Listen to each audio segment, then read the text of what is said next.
Здравствуйте, друзья! Второй день StarLadder, и вот я выцепила на интервьюшку Тафу, аналитика и комментатора CSGO.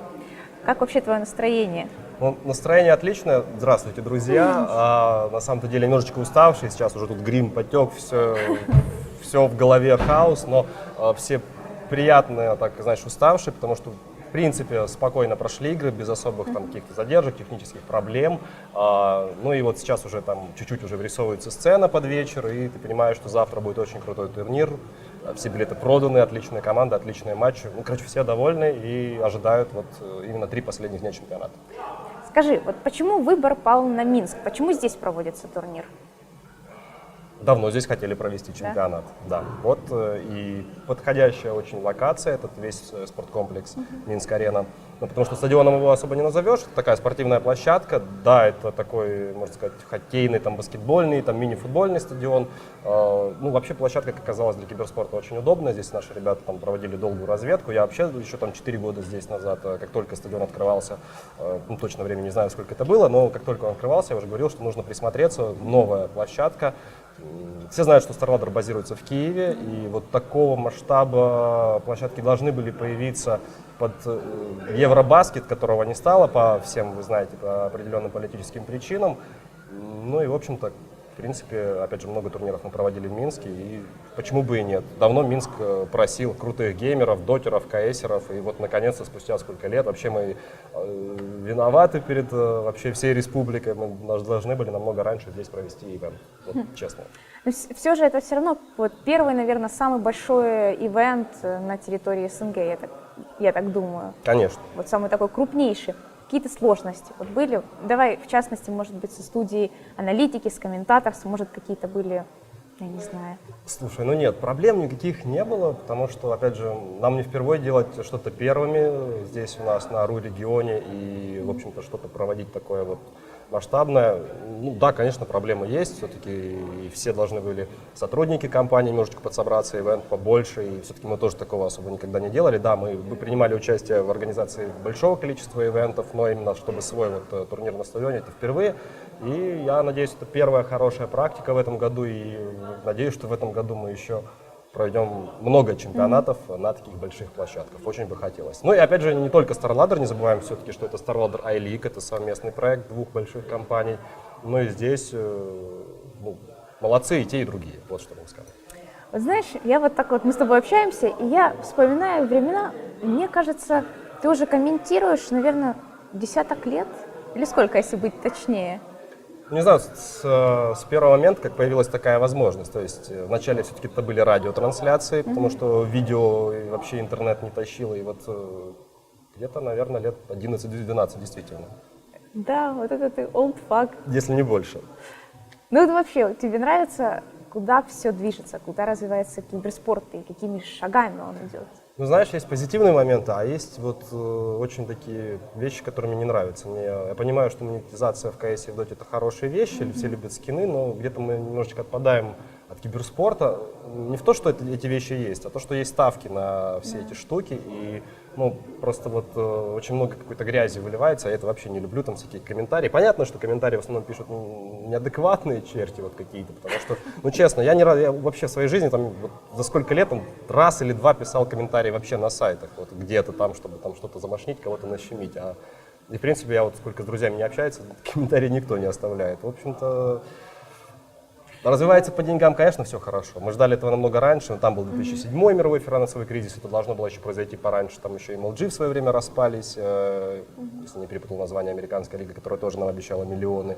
Но, в общем, все стало на свои места, и сейчас идет очень круто. Понятно, в Европе и Америке чуть лучше.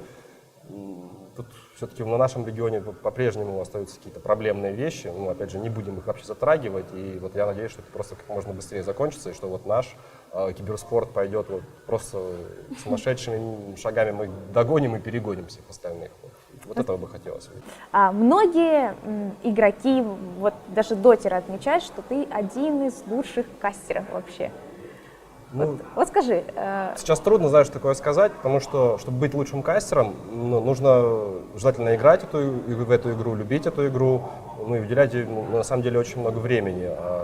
У нас так получилось, что вообще StarLadder — это организация, у которой есть кастеры, которые не обязательно кастят одну игру, там, они могут кастить и одну, и вторую, и третью. Когда еще был Вилат, он и на танках тоже успел побывать.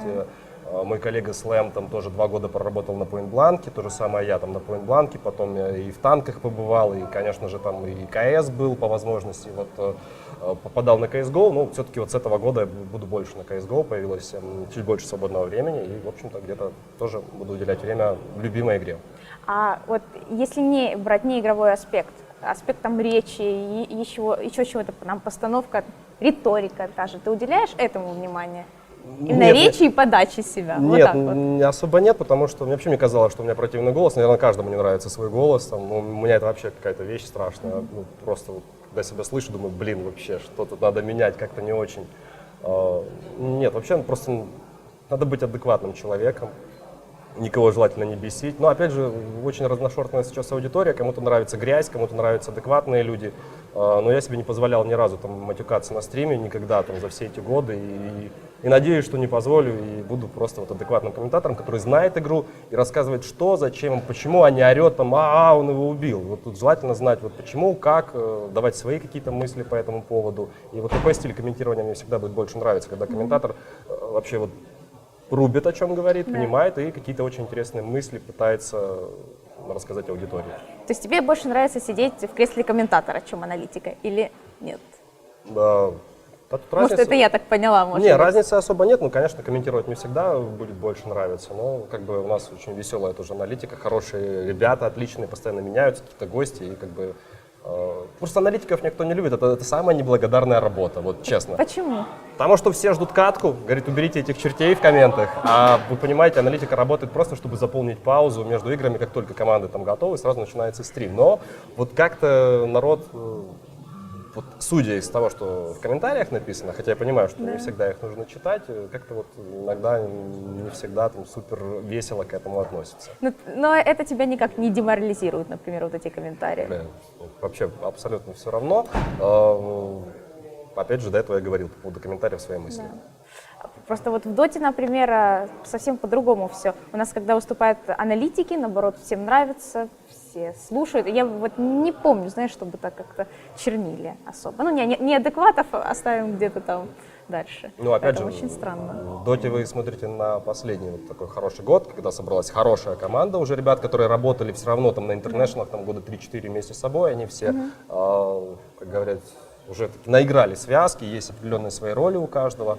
В принципе, может быть, мы в этом году, здравствуйте, в Counter-Strike студии также к этому придем, потому что мы вот, опять же, еще раз скажу, мы усилились с комментаторами в этом году.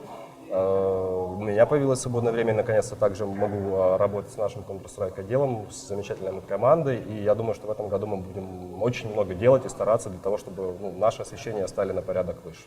Освещение всех мероприятий, и вообще Counter-Strike в частности. Хорошо. Ладно, не буду тебя больше задерживать, уже как бы вечер, уставший, и хочу пожелать тебе удачи, чтобы все планы осуществились. Тебе большое спасибо, что пригласила, спасибо за работу, которую делаешь, смотрим интервью всегда, и всегда это очень интересно и насыщенно. Спасибо тебе. Да. И спасибо вам, друзья, за то, что смотрели, ставьте лайки, ставьте положительные комментарии, и до скорых встреч, пока.